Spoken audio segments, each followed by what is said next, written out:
TV serial गुम है किसी के प्यार में आज रात के एपिसोड में आप देखेंगे कि करिश्मा भागती हुई भवानी काकू के पास आती है और बताती है कि सई कॉलेज जाने के लिए तैयार हो रही है।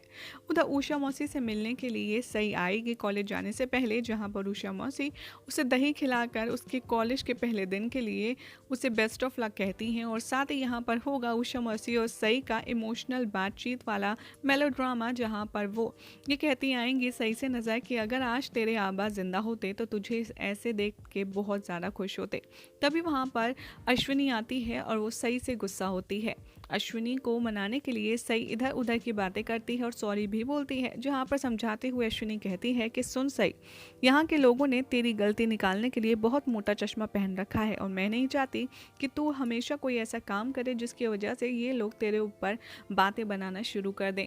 ऐसे ही कई सारी बातें अश्विनी सई को समझाती है, जिसके बाद वहाँ पर तुरंत करिश्मा आ जाती है और सई से कहती है कि भाभी आपको काकू बुला रही हैं। सही सोचती है कि काकू को मुझसे क्या काम पड़ गया और इसीलिए वो कॉलेज जाने से पहले काकू के मिलने के लिए जाती है, जहाँ पर सारी बहुएं मिलकर महाभोज की तैयारी कर रही होती हैं। काकू से कहती है कि जी काकू आपने मुझे बुलाया, बताएं क्या काम था। तो काकू भी कहती हैं कि सही आज हमारे घर में महाभोज है, आज गुरुदनी एकादशी है और इसीलिए मैंने 11 ब्राह्मणों का महाभोज रखा है।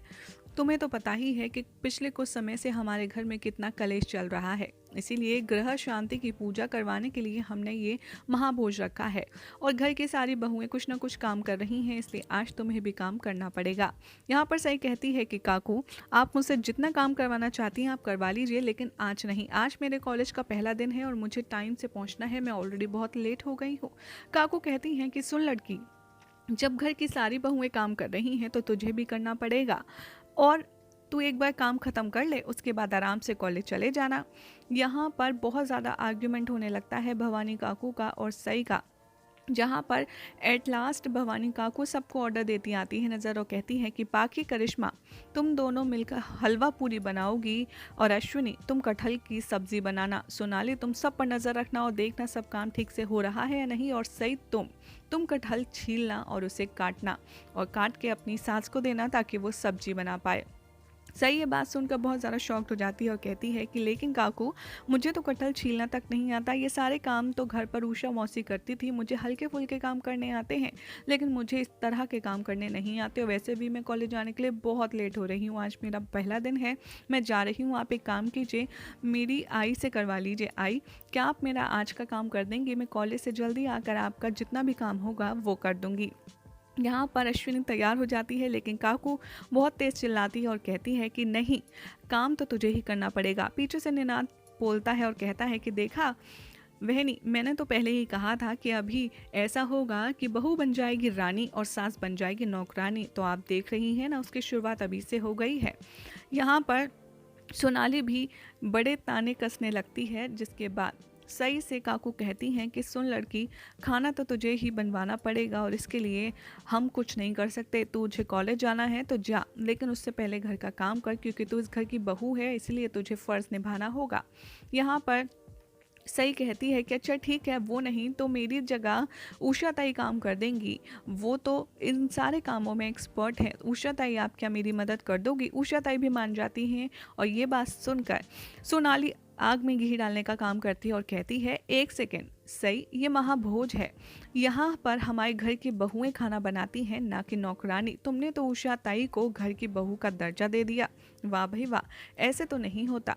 तभी यहाँ पर निनाद एक बार फिर से चीखता चिल्लाता है, लेकिन तभी अश्विनी बोल पड़ती है सही के फेवर में कि अच्छा अगर घर की बहुओं की जिम्मेदारी होती है घर का खाना बनाना, तो आप तो सोनाली कभी भी किचन में आती नहीं हो खाना बनाने के लिए। निनाद पीछे से कहता है तुम्हें पता भी है सोनाली कितने बड़े घर से आई है, वो चाहे तो अपने आगे पीछे 4 नौकर रख सकती है, लेकिन फिर भी वो सारा काम देख रही है ना, और तुम और तुम्हारी लाडली बहू बहुत ही छोटे घर से आई हो, इसलिए तुम्हारी ये सब बातें समझ कहाँ आएंगी। काकू यहाँ सई से कहती है कि अरे हमारी पत्रलेखा को ही देख लो, कितनी गुणी लड़की है, वो कितनी पढ़ी लिखी है, लेकिन फिर भी जो काम उसे दिया जाता है वो चुपचाप करने लगती है। इस बात पर मौके का फ़ायदा उठाकर पाखी भी बोलती है काकू से, जी काकू, क्योंकि मेरे माँ पापा ने मुझे यही सिखाया है कि आपके ससुराल में अगर कोई भी कुछ काम करने के लिए कहे तो कभी भी ना नहीं कहना है, और इसीलिए मैं हर एक काम करने के लिए तैयार रहती हूँ। एक एक करके सब लोग पत्रलेखा की बहुत सारी बढ़ाई करने लगते हैं, जिसके बाद काकू कहती है कि मुझे तो ये समझ नहीं आता है कि तेरे ऊपर विराट ने तो एहसान किए हैं, कम से कम विराट के खातिर ही, उसके घर के खातिर ही तू इतना सब कर ले, आखिर तू कैसी है। सही यहाँ पर बार बार कहती है, मुझे जाने दीजिए, आज मेरा पहला दिन है, आप जो जो काम कहेंगे मैं सब अकेले कर लूँगी, लेकिन आकर और हाँ, मुझसे ये सब नहीं होगा, मुझे कटहल काटना नहीं आता। तभी करिश्मा कहती है, तो क्यों ना काकू एक काम करते हैं, सई भाभी को हम अदरक और मिर्ची काटने के लिए दे देते हैं। यहाँ पर हॉट आर्ग्यूमेंट चलता रहता है। तभी पाखी काकू विराट के लिए और भी ज़्यादा भला बुरा कहने लगते हैं और कहते हैं कि तुम विराट के लिए इतना नहीं कर सकती, वैसे तो हमेशा बड़ा बोलती हो कि विराट का ख्याल रखती हो, वगैरह वगैरह।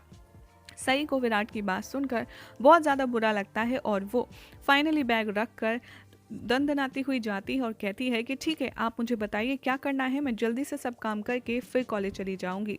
जैसे ही सही काम करने के लिए बैठती है, वहाँ पर काकू खूब सारी अदरक दे देती है और कहती है कि अदरक और टमाटर तुम्हें पीसने हैं, शुरू करो।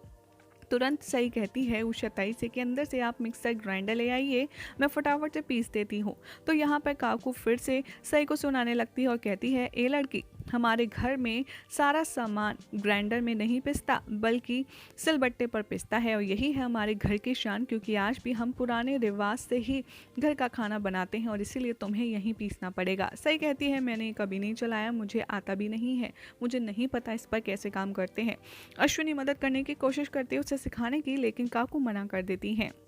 तभी वहाँ पर आप देखेंगे कि सई बड़ी ही मुश्किल तरीके से अदरक पीसना शुरू करती है और थोड़ा बहुत पीस लेती है, और जैसे ही सारी अदरक पिस जाती है, वहाँ पर सई को एक बार फिर से और सारी अदरक दे दी जाती हैं और उसे टॉर्चर करना शुरू कर दिया जाता है। सई को परेशानी में देख हर कोई काफ़ी ज़्यादा खुश होता है और बेचारी सई काम ख़त्म करने के चक्कर में लगी रहती है। जैसे ही सई बाकी की आई अदरकों को साफ करने की कोशिश करती है, गलती से उसके हाथ कट जाता है और उसका सारा खून उस अदरक में गिर जाता है। ये देखकर सोनाली काकू कहती हैं, ये देखिए बहनी, इसने तो सब कुछ खराब कर दिया। सई अदरक उठाकर फेंक देती है और फिर कहती है कि कोई बात नहीं, मैं दोबारा पीस देती हूँ। विराट सोचता है अपने रूम में बैठा बैठा कि क्या हुआ, अब तक सई का कोई कॉल नहीं आया। मैंने इसे कहा था कि आज कॉलेज का फर्स्ट डे है, पहुंचकर मुझे इन्फॉर्म कर देना, बट इसे कोई मेरी बात माननी ही कहाँ होती है। दूसरी ओर आप देखेंगे कि जैसे ही सई का हाथ कटता है, लेकिन फिर भी वो काम करती रहती है। तभी वहाँ दिव्यानी आती है और कहती है, सई का हाथ कट गया, ये तो बहुत बुरा हुआ। वो बहुत ज़्यादा परेशान हो जाती है और सई का दर्द देखकर वो अपना दुपट्टा फाड़ती है और सई की चोट में पट्टी कर देती है और कहती है कि तुम छोड़ दो सई, मैं कर देती हूँ, तुम आराम से बैठो। तो सई उसे गले लगाकर कहती है कि नहीं ताई, आप बैठ जाइए, मैं कर लूँगी। देवी कहती है कि ओके, मैं यहीं बैठी हूँ, अगर तुम्हें कोई भी हेल्प चाहिए हो तो तुम मुझे बताना, मैं तुम्हारी मदद कर दूँगी। जैसे ही अदरक ख़त्म होती है, काकू इतने सारे मिर्च दे देती है कि उसे देखकर सई के होश उड़ जाते हैं। अश्विनी कहती है कि बहनी, इसको अभी अभी चोट लगी है, अगर ये मिर्ची पीसेगी तो इसको जलेगा, लेकिन इसीलिए मैं इसका काम कर देती हूँ, और काकू इसके लिए भी मना कर देती है। तो सई कहती है कि नहीं आई, कोई बात नहीं, मैं कर लूँगी, आप छोड़ दीजिए। तो यहाँ पर अश्विनी कहती है कि चलो तुमने पीस दिया, लाओ मैं उठा देती हूँ। तो सई कहती है नहीं नहीं, मैं कर लूँगी, आप टेंशन मत लीजिए। इन दोनों की बॉन्डिंग देख कर पाखी अश्विनी को टॉन्ट मारती है और कहती है कि आई, जब तक बच्चे माँ के आंचल में रहते हैं वो कुछ नहीं सीखते, करने दीजिए इसको, काम करेगी तभी सीखेगी ना। और पाखी को सही घुन्ना कर देखती हो। यही हो जाएगा आज रात के एपिसोड का एंड। अब क्या होगा कल रात के एपिसोड में, जब विराट को पता चलेगा सही के साथ घर वाले कर रहे हैं इतना टॉर्चर, ये देखना होगा, बेहद इंटरेस्टिंग।